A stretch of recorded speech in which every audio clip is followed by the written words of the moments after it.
na sua vizinhança.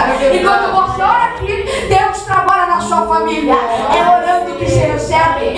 Jeremias capítulo 33, o verso de número 3. Clama a mim e responder-te-ei e anunciar-te-ei coisas grandes e firmes que não sabes.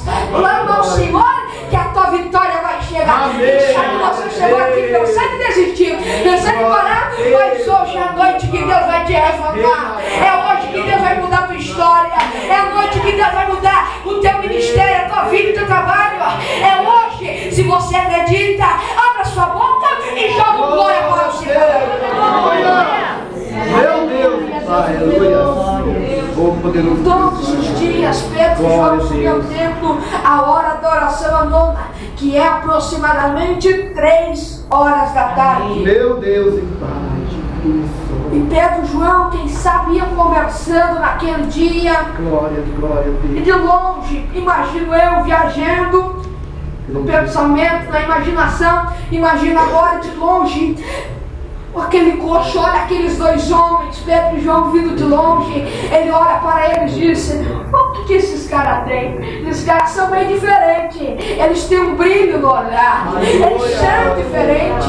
Parece que eu estou vendo uma luz nos olhos dele. Os olhos dele vêm brilhando. Aleluia.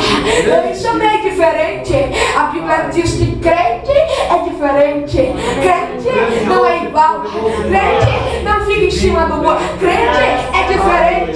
Eu vim aqui perguntar para você: você tem feito a diferença onde você passa? Tem feito a diferença no seu colégio, na sua rua, no seu trabalho?